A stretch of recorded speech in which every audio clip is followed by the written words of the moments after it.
존경하고 사랑하는 우리 구독자 여러분 반갑습니다. 여러분의 깐돌이 오빠 천회장입니다.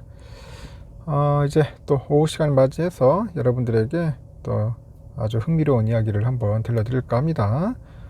그리고 또 여러분들에게 또 주의사항들도 한번 같이 병행하면서 여러분의 이야기를 한번 할게요. 요즘은 보니까 그 코로나 확산 국면에서 약간 공격적인 그런 투자에 나섰던 우리 MZ 세대들, 우리 MZ 세대들의 영끌 신화가 현재 역풍을 받고 있어요. 역풍. 웬 역풍이냐? 역풍을 받고 있다.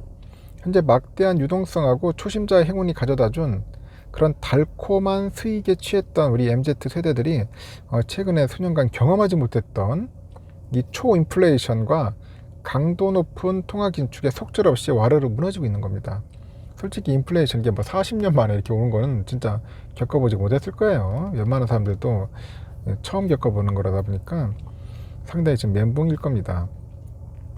이 영끌 신화 붕괴는 모든 종류의 자산 시장에 목격되는 현상입니다. 지금 보니까 그 부동산 시장에서도 대출 금리가 빠른 속도로 급등하면서 영끌로 집을 산 20대 30대 청년층의 한숨이 커지고 있어.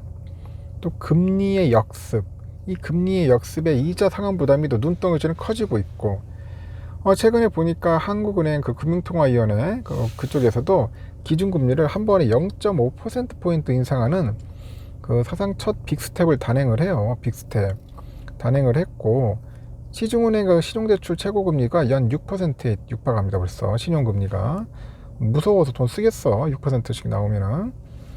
주택담보대출 금리도 고정금리, 변동금리의 상단이 벌써 5%를 넘어섰습니다. 5%를 넘어섰다. 계속 금리 오르니까 큰일입니다. 이것 때문에 지금 다들 지금 중리산이 난리 치고 있죠. 지금 금리 때문에. 영끌의 부작용은 그 자산 기반이 취약한 2030이죠. 2030 세대들을 중심으로 해서 약간 나타날 조짐이 보이고 있는데, 전에 보니까 그 진선민인가요? 그 민주당 그 의원실에 따르니까 30대 이하의 다중채무자가 현재 증가하는 추세랍니다. 다중채무자는 그 3개 이상의 금융사에 돈을 빌린 사람을 의미하는 거예요. 3개 이상. 그 30대 이하의 다중채무자 차주가 3월 말 기준으로 했을 때 137만 명이었대요. 대략 한 138명 되겠네. 2년 전 128만 2천 명에 비해서 9만 7천 명 정도가 늘은 거예요. 그 대출액도 157조로 같은 기간 25% 늘어났고, 전체 연령대 와서 다중채무자의 그 매출액이, 대출액이 14% 늘어난 것과 비교하면 30대 이하의 그 다중채무자의 그 대출액의 그 증가 속도가 가팔라요. 빚을 돌려막는 다중채무자는 연체율 상승 등 금리 급등의 직격탄을 맞는 거죠. 맞을 위험이 큰 겁니다.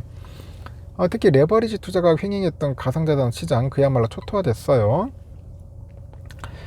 그래서 김한정 의원실에 따르니까 업비트, 빗썸, 코빗, 코인원, 코팍스, 하여튼 이런 국내 5대 그 가상자산 거래소에 상장된 그 가상자산의 시가총액이 6월 말 기준 22조 원이야.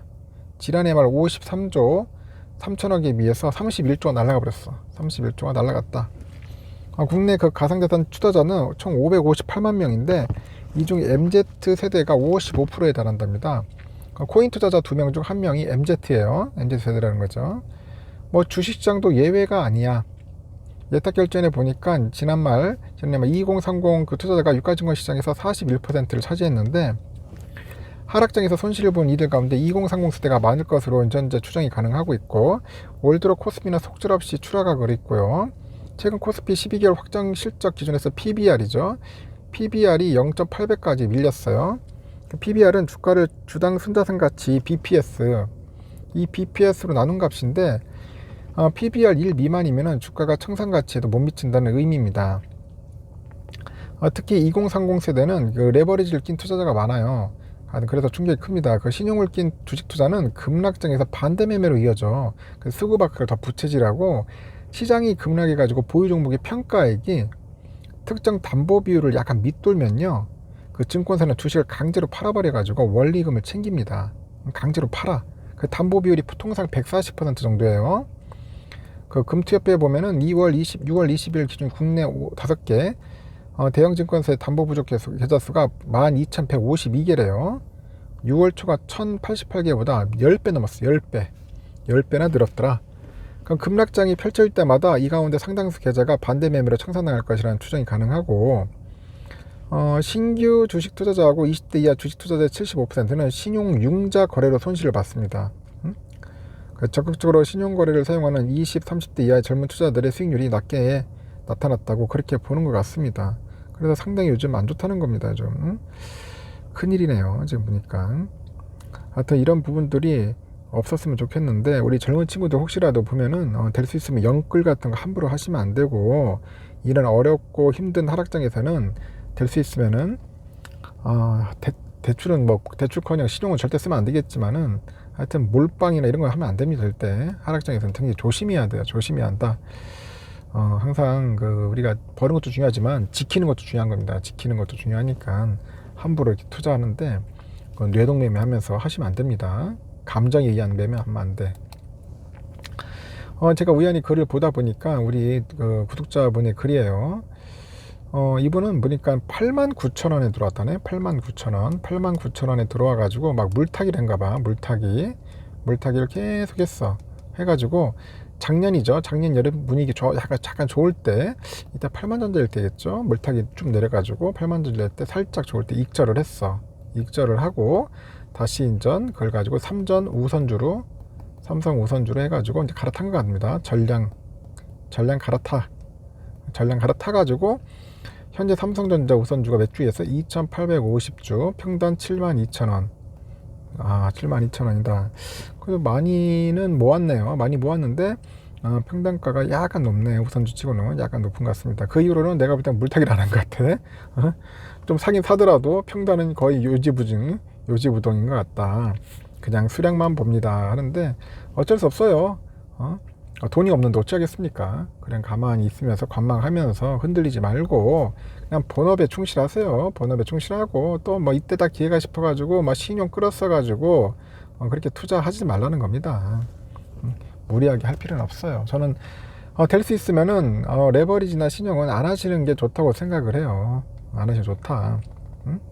자기 능력껏 현실껏 하세요. 현재껏 막 빚에서 안 돼. 능력이 되면은 뭐 레버리지 할 수도 있겠지만은, 레버리지 투자할 수 있겠지만은 능력이 안 되면은 절대 하지 말라. 일단 그 말을 꼭 해주고 싶습니다. 무리한 투자는 결국 나중에 골병 될 수 있어요. 특히 우리 젊은 분들한테 내가 부탁하는 말이, 아무리 삼성전자 좋다 하더라도 무리하게 몰빵 투자, 신용 융자 투자, 하여튼 그런 건 안 했으면 좋겠다. 그래도 지키다 보지, 잘 버티다 보면 또 좋은 날이 오게 돼 있어요. 좀 주가 좀 빠졌다고 해가지고 우리가 또 거기에 대해서 괜히 막 광분해하면서 흔들릴 필요가 없다는 겁니다. 어차피 또 오르면 또 오르고 떨어지면 떨어지고 왔다 갔다 합니다.